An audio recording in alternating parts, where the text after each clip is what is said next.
Hey everybody, welcome to Slash Bash, where today I am bringing you another Choosing Beggar Reddit video. If you are new to the channel, then subscribe and click on notifications so you don't miss out on the fun. In our first story, a choosing beggar needs a babysitter, but she managed to make this job a nightmare for our OP. Let's jump right in. This happened in 2014. The dialogue is a little fuzzy, but I swear this is the worst babysitting experience I've ever had.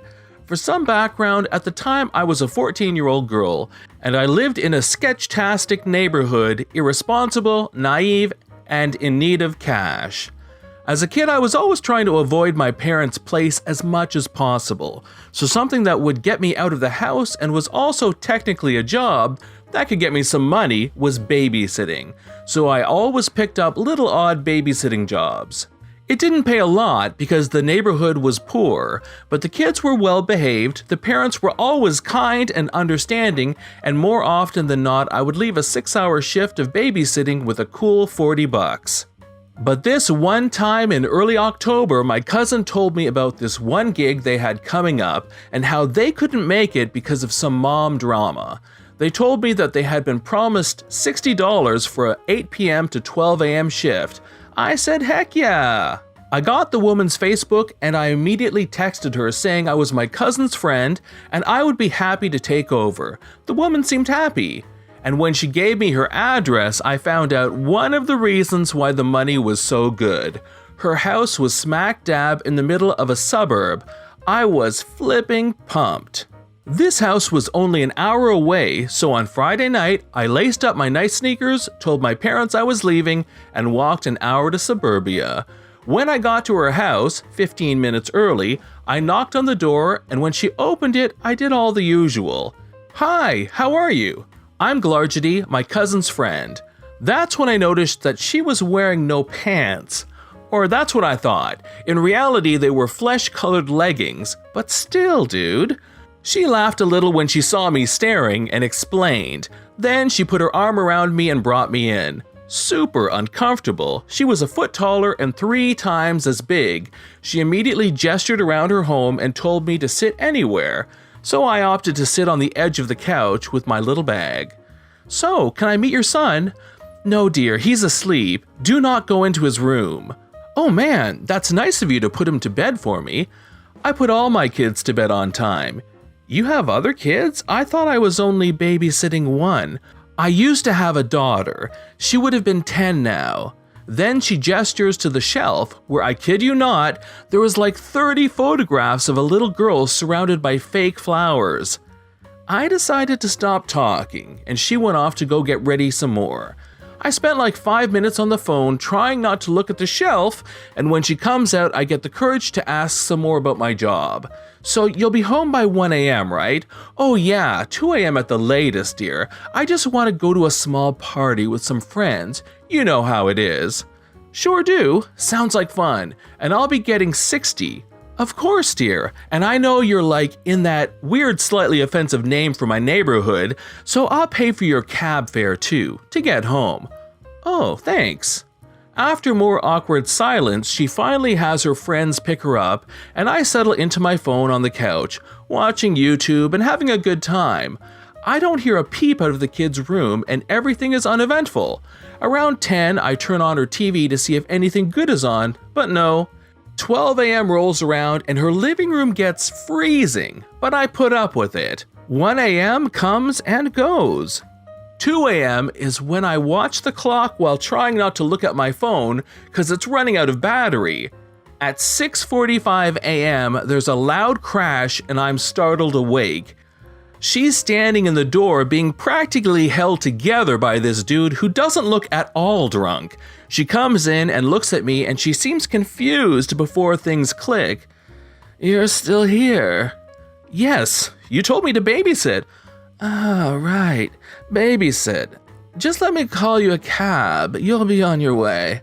She whispers something to the man and then he nods and walks past me. I don't even want to know what happened there. She calls a cab and then hands me a $20 bill. I'm missing $40. I promised you 20. You promised me 60. We talked about it before you left and you didn't even come back on time. "You're from weird, slightly offensive name for my neighborhood. Take the 20. Your parents probably need it." "This will barely cover the cab fare home." "Well, then you can pay the cab driver and give what's left to your parents." "You're joking. You want me to take the $250 for a nearly 10-hour babysitting shift?" "You're not getting any more, dear, so you can either take it or you can leave the money here and walk home." I'll wait outside for the cab. As soon as I was out of the house, she slammed and locked the door. I was desperate for cash, so I walked home. It was early morning, and as soon as I found my bed, I fell asleep. On Monday, I got a message from her asking if it would be okay for me to babysit again for her, how her kid loved me, and she would even get me a cab to and from her house because she knows I didn't use the first one, her words. So I ghosted her, no contact, and I warned my cousin not to go there and block her number. If I never hear from her again, it'll be too soon. In story number 2, a Choosing Beggar sees an offer for a free Father's Day cupcake. What do you mean I need my child with me? This happened to me when I was working at a bakery on the East Coast a year or so ago. We were running a Father's Day promo where a child under 10 could get a free cupcake for their dad. These are specialty cupcakes with flavors like key lime and red velvet. We offered a choice of flavors for the freebie, and each one was hand decorated. Normally, they retail for $3.50 each. The promo was for all day, and we didn't enforce it, but we were supposed to only give out one per family. Gentleman comes in at 3 minutes to closing. We close at 9 p.m. No kids with him at all. "Do you still have free cupcakes?" "Yes, sir, we do. Would your child like to join us and choose one for you?" There is no child in sight. "He's in the car. Does he need to be here?" I'm almost ready to just let him take a freaking cupcake as it's closing time, but in case my boss overheard, "Well, sir, yes, that's the idea as it's a Father's Day treat." Hold on, I'll be right back. The time for me to lock up has come and gone. I lock the doors but stay by them so I can let this man back in with his kid. 10 minutes later, I'm like, dude, no. I go to start closing procedures. It's a bakery, so there's lots. I leave one light on in the front and wait to empty the cupcake case until last. Sure enough, here comes Dad with 2 kids in tow. I see him coming, stop my cleaning, and go unlock the door. "Oh, are you closed?" I'm internally screaming now. "Yes, sir, we close at 9, but come on in." He pulls his kids inside. One is barely walking, I'm sure he can't talk much, and the other is barely older. "Okay guys, pick 2. I frown, but let it slide. If he wants to, let him pick 2. I'm like, just pick for the toddler, he can't even talk. Another 10 minutes go by. My boss has now poked her head around the corner to see why I stopped cleaning. Older child picks one and then picks one for his brother. Great! I start putting their choices in a box. "Can we eat them here?" "I'm sorry, sir, we do shut the dining room down 90 minutes prior to closing, which was half an hour ago. The tables and chairs are unavailable. You'll need to take them and go." "I can't take them in the car right now. Can I leave them here and pick them up tomorrow?" My boss finally stepped in at that point. "No, if you do not take them now, you do not take them. Tomorrow they will still be available for purchase at the normal price." He took the cupcakes. In today's final story, we learn that in the world of app building, Choosing Beggars replace paying with exposure with paying with equity. They still won't pay you what you're worth.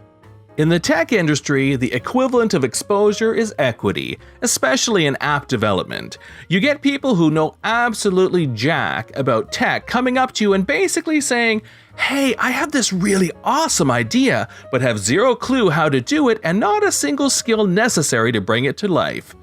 "Want to work full-time for me for free for a couple months? And I will give you 2% of the profits, if it's successful, so that I can make money off your years of hard-learned skills."